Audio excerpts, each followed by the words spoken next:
Lily's Big Day.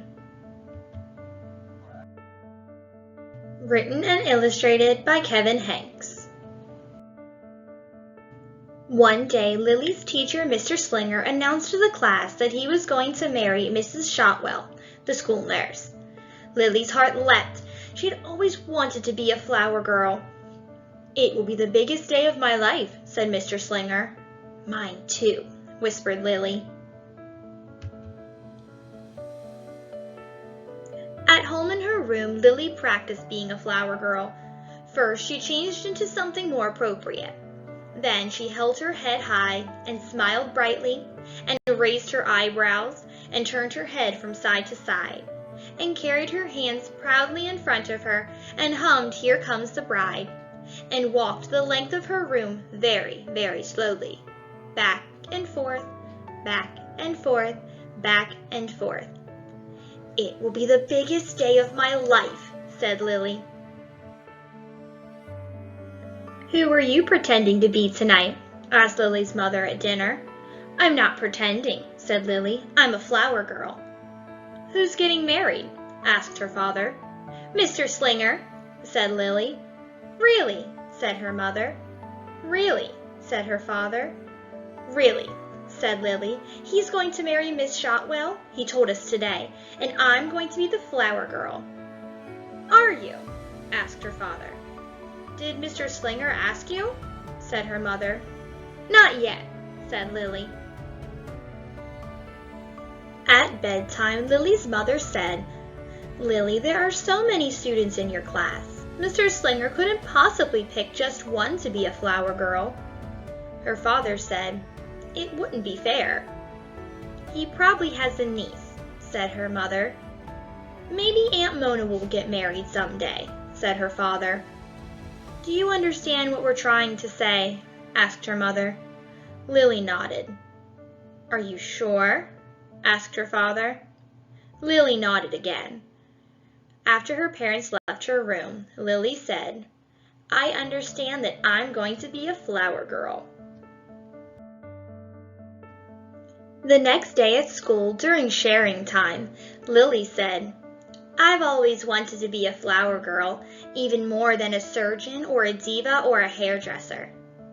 The following afternoon, when Mr. Slinger had recess duty, Lily picked a handful of weeds at the edge of the playground. She carried the weeds proudly in front of her and walked very, very slowly past Mr. Slinger until the bell rang. Back and forth, back and forth, back and forth. In the morning after that, Lily went to the light bulb lab in the back of the classroom. She drew a self-portrait. "Me, Lily, the world's best and most famous flower girl." "This is the best drawing I've ever done in my entire complete life." Mr. Slinger called Lily up to his desk during quiet reading time. "Lily," he said, "I can tell that you want to be a flower girl, but unfortunately my niece Ginger is going to be the flower girl at my wedding." Lily's heart sank. "But," said Mr. Slinger, "I also want you to know that everyone in the class will be invited to the wedding. We can all dance together at the reception. It'll be fun." Lily's stomach hurt. "This seems really important to you," said Mr. Slinger. Lily's cheeks turned pink. "You know," said Mr. Slinger, "I was just thinking that you might like to be Ginger's assistant. You could stand with her and keep her company until she has to walk down the aisle. You could make sure her dress isn't crooked and that she holds her flowers properly." Lily considered this. "You could remind her to walk slowly," said Mr. Slinger. Lily considered some more. "You could wear a corsage," said Mr. Slinger. "Oh, all right," said Lily, "if you really need me so much." Lily tried to get excited about being Ginger's assistant. "Weddings wouldn't even exist without flower girl assistants," she told her baby brother Julius. "I have a special responsibility," she told her parents. When her Grammy took her shopping for a new dress for the wedding, Lily told the clerk, "A flower girl assistant is very important. Important and glamorous." But when it really sank in that she would not be walking down the aisle carrying a bouquet with everyone watching, Lily pretended her teddy bear was Mr. Slinger. She made him sit in the uncooperative chair. "You can just stay there forever," she said. As the wedding drew near, Mr. Slinger counted down the days on the chalkboard. "One day closer to the biggest day of my life," he would say. "One day closer to the biggest day of Ginger's life," Lily would whisper.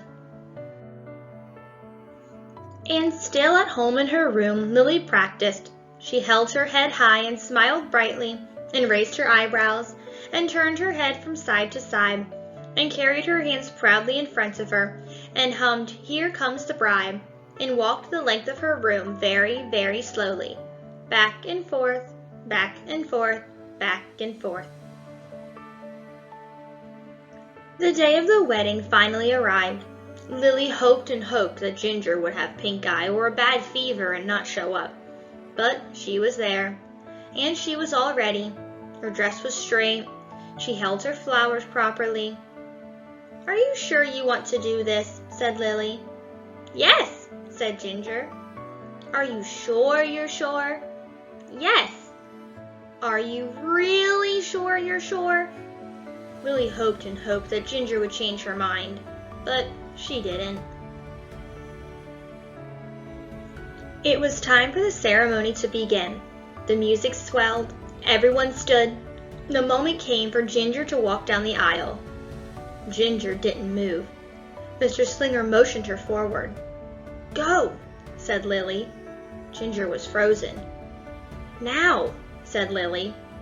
Ginger was as still as a stone. "You can do it," said Lily. But Ginger couldn't. Everyone waited and waited and waited. No one knew what to do, except Lily.